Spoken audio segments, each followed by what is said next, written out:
गहरे नीले समंदर के बीच 3 मोटरबोट और एक हेलीकॉप्टर तेजी से एक बिंदु की ओर बढ़ रहे थे। ये कोई सामान्य रेस्क्यू ऑपरेशन नहीं था। ये था नासा के कैप्सूल की क्रैश साइट। अंदर थी हमारी हीरोइन, अंतरिक्ष यात्री सैम, जिसे जल्द से जल्द बचाना था। घायल सैम को निकालकर तुरंत अस्पताल पहुंचाया गया। कुछ देर बाद जब उसकी आंखें खुली, उसे लगा जैसे पूरी दुनिया तेज घूम रही हो। और फिर उसने वो देखा जिसने उसकी दुनिया हिला दी। एक साधारण सा पेन हवा में तैर रहा था। जैसे ही वो उसे छूने वाली थी, डॉक्टर्स आ गए और जब उसने दोबारा देखा, पेन अपनी जगह ट्रे पर रखा था। क्या ये सिर्फ भ्रम था? सैम को उल्टियां हुईं, जो डॉक्टर्स ने सामान्य बताईं। पर जब सैम ने उन्हें एंटी ग्रेविटी वाले पेन की बात बताई, डॉक्टर्स ने सिर्फ मुस्कुराकर टाल दिया। कहा, अंतरिक्ष से लौटने के बाद ऐसे भ्रम होना आम बात है। उसका हाथ सूजा था पर टूटा नहीं था। जब डॉक्टर्स ने पूछा कि असल में क्या हुआ था, सैम ने बताया कि मिशन कंट्रोल के कोऑर्डिनेट्स सही थे, पर अचानक कुछ टकराया। उसे लगा जैसे वो बेहोश हो गई हो। जांच में पता चला किसी चीज ने उसके कैप्सूल को छेदा था, हेलमेट तोड़ दिया था। शायद ये उल्कापिंड के टुकड़े थे। लेकिन क्या ये सच था? क्योंकि उसके सूट पर लगे कणों की गहन जांच अभी बाकी थी। जल्द ही सैम का परिवार, उसका पति मार्क और बेटी इजी उससे मिलने आए। पर वे सिर्फ कांच के पार से ही बात कर सकते थे। क्वारंटीन। लेकिन तभी उसके पिता विलियम ने एक चौंकाने वाला खुलासा किया। पेंटागन नासा के साथ मिलकर इस क्रैश की जांच करेगा, क्योंकि उन्होंने सैम की वापसी के दौरान कुछ रहस्यमयी फ्रीक्वेंसी पकड़ी थी।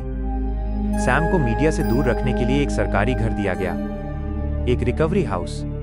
वहां पहुंचकर डॉक्टर मिशेल ने बताया कि ये इलाका कभी हथियार परीक्षण के लिए था। घर के बाहर एक बड़ा टेलीस्कोप भी था। सैम ने जैसे ही उसे इस्तेमाल किया, उसे अजीब आवाजें सुनाई दी और एक तेज सिरदर्द हुआ।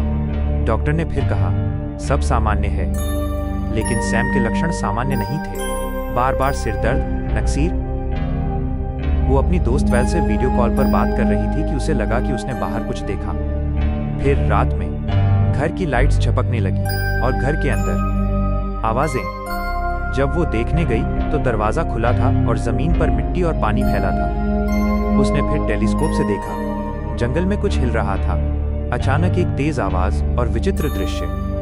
क्या वो पागल हो रही थी? सुबह वो उठी तो हाथ की पट्टी गायब थी और नीला निशान फैल रहा था। अगले ही दिन उसे एक अंडा हवा में तैरता दिखा। यह पक्का था, कुछ बहुत गलत था। टेस्ट हुए और डॉक्टर्स ने कहा कि सैम का शरीर अजीब प्रतिक्रिया दे रहा है। तनाव में आकर सैम का अपने पति से झगड़ा हुआ और फिर वो जंगल में गई, जहां उसने जमीन में कैमरे छिपे हुए पाए। कोई उस पर नजर रख रहा था। जब वो वापस लौट रही थी तो गिर गई और बेहोश हो गई। जब होश आया तो उसके पिता विलियम वहां थे। उन्होंने बताया कि ये घर एक सेफ हाउस है और उसे नीचे एक छिपे हुए बंकर में ले गए, सुरक्षा के लिए। सैम देखती रही कि उसके शरीर के निशान और भी ज्यादा फैल रहे हैं। और फिर वो रात आई। लाइट्स फिर झपकी और बाहर एक भयानक जीव दिखाई दिया। घर के एआई सिस्टम ने लॉकडाउन कर दिया, दरवाजे खिड़कियां बंद। घर में कुछ घूम रहा था। सैम डरकर बंकर में गई, कैमरे ऑन किए और देखा, घर के बाहर एक अजीब प्राणी था। अगली सुबह विलियम ने इसे तकनीकी खराबी बताया, पर सैम ने जोर देकर कहा कि कोई घर के अंदर घुसा था, पर कैमरों में कुछ नहीं था। सैम को यकीन हो चुका था, कोई एलियन उसके साथ आया है।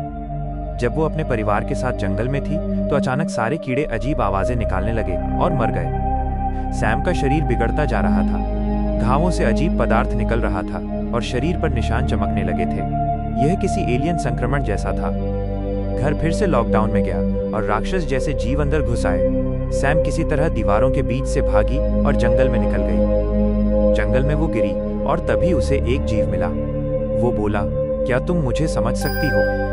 सैम को आश्चर्य हुआ। वह उसकी भाषा समझ रही थी। जीव ने कहा, हम तुम्हारी फैमिली हैं।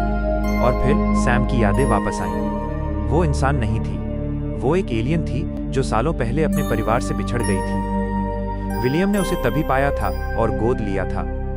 उसका असली परिवार उसे ढूंढ रहा था और उन्होंने ही उसके कैप्सूल को टक्कर मारी थी ताकि उसे वापस ले जा सकें। जब मार्क और इजी वहां पहुंचे, सैम का शरीर पूरी तरह चमक उठा और वो अपने असली एलियन रूप में बदल गई। और फिर सबसे बड़ा धोखा, विलियम ने खुलासा किया।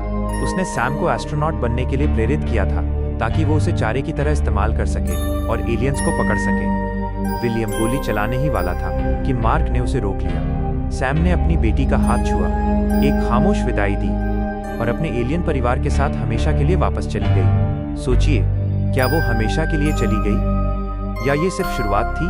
हमें कमेंट में बताएं और ऐसे ही और रहस्य जानने के लिए चैनल को सब्सक्राइब करना न भूलें।